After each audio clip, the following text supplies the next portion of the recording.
Hello, fellow worders. I am Word. Today is the 10th day of my green smoothie fast for raising my vibration. Today, I'm having, even though it doesn't look green, it's a smoothie with mostly carrots today. It has carrots, an apple, cabbage, a banana, and that's it. Basically, that's why it's so orangey, because it has lots of carrots. I'm down with my other fruits and my other vegetables like kale, which is a dark green vegetable, which makes it really dark green, and celery and cucumber. But I'm going to get some today. Anyhow, today is, like I say, the 10th day of this fast. It is the longest I've ever gone in my life without eating. I'm 64 years old. The longest fast I ever did was for for a procedure for the doctor, 24 hours that you don't eat before you take blood tests or something like that. So this is the longest I've ever gone. And I have to congratulate myself. It really hasn't been that difficult. I was watching someone else's video, and they were speaking about when you're on a fast, you really need to stop watching television, because you would be amazed at how many commercials are for food that you can't eat. And a lot of food that I didn't eat before, but now that I'm not eating at all, it's somewhat challenging. I must say, it's somewhat challenging to watch television about all the commercials of different foods and things, and not eat, even though I'm satisfied with the 2 green smoothies I do a day. I'm going to read to you, as you know, I'm a student of Paul Selig's 2 books, I Am the Word, which is the first one, and the second one, which is, here we go, the Book of Love and Creation. And this book, more than any, has really started me to be conscious of physical density. I've been working, like I said, for 2 years with the exercises in the first book, I Am the Word, about raising your vibration. And I kind of modified my diet and stuff, but this book has really gotten to me. To realize that all the work is a waste if you're going to keep all this physical density. And I'm going to read to you about 2 or 3 pages out of his new book, Love and Creation. Starting on page 184. Each thing that is created has frequency, and everything is vibrating at a higher and low frequency.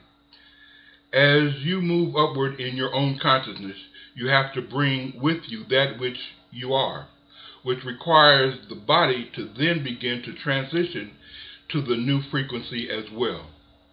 So what you're housing your frequency in must become aligned to this new frequency. And what this requires is the temple that you stand in gets refurbished in order to hold the essence that is you in this higher frequency. We are talking about now is a vibrational issue that you can see outpictured in the mirror that we spoke to you about earlier. Your form, the way you identify the self in the body, is what we are speaking of. And your announcement that I am Word actually contributes to the motivation, the systems that are intact and operational in your physical form to respond. Now, what we're saying is that when you claim this, you have to become this. You cannot leave an aspect of the self behind. And those of you who believe that your consciousness is completely independent from the physical form have to have some awakening to do. Your physical consciousness, the experience of the self in the body, is indeed where you are having your experience of this plane. But as this plane is lifting in frequency, the physical form needs to adapt to the order to honor it, in order to honor it, and still serve as the activation in the vessel that you stand in. Now, what we talk about what we talk about our bodies right now and what they really are. They are systems that are perfectly designed to give you the opportunity to stand, to feel, to see on this level of experience. The physical body has subtle bodies that are incorporated through it that work with you to access your frequency and your consciousness. Your emotional self, your mental self are held there. They are not in the brain. They are in your Arctic field.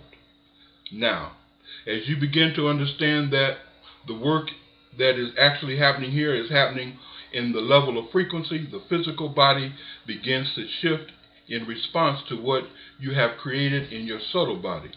So everything is going on at once. Now you want to know how the body has changed, and we will explain this to you as we can. The physical body needs to become attuned to the system of vibration that will amplify it as higher frequency. I am word through my body. We have worked with this before. We will work with it again.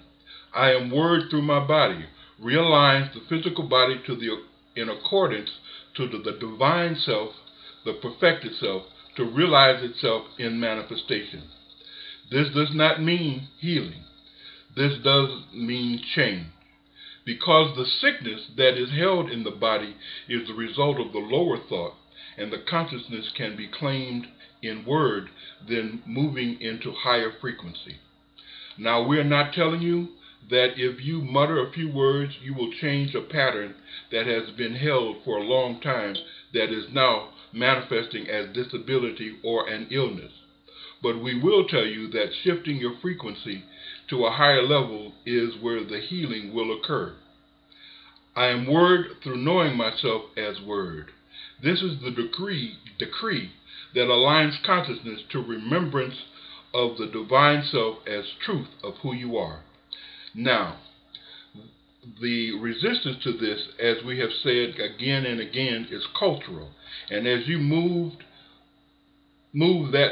past that, you begin to experience yourself in a real way in other dimensions. Now, that means that as your vibration increases, you lift. And as you lift, you have experienced co-resonance with your vibration that you are now operating at. The reason Paul sees things in frequency is that he is aligned to them, and you are as well. The moment you do the work and acknowledge yourself as an aspect of the divine, you begin to realize what you have to do to raise your frequency. I am word through my frequency. Word, I am word. I am word through my vibration. Word, I am word. Okie dokie, there's more, but I will read that at another date, probably when I do my 20-day update.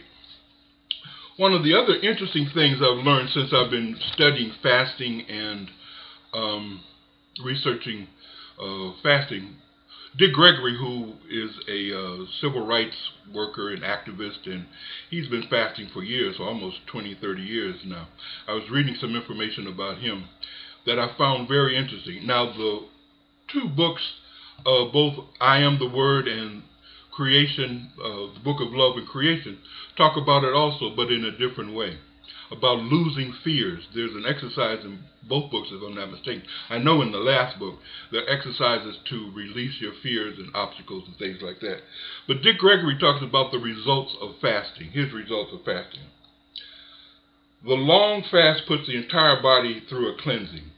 That also includes toxic accumulations in the brain. And as the brain is cleansed, the mind is released. During a long fast, you will notice heightened ethical and spiritual awareness. One of the things that happens during a long cleansing fast is that you lose the 6 basic fears which plague mankind. Fear of poverty, fear of death, fear of sickness, fear of getting old, fear of being criticized, and fear of losing your love. I find that very interesting. Like I say, both books, I Am the Word and the book of love and creation speak and have exercises for us to release those spirits. I just found it interesting that it also comes from a different source. Alrighty, well, I see this video is moving into about 10 minutes, so I'm going to stop. Thank you for watching. Please like it if you see it on YouTube. Hit me up on Facebook or on YouTube. I thank you. I'm going to end with my singing the channel, the entities that Paul's channels talked about when we do a declaration. We are singing, so I'm going to sing my song. Word, I am Word. I am Word through the intention of doing this 90-day fasting with grace and ease. That is my intention. Word, I am Word. Thank you very much. Have a great day. Talk to you later.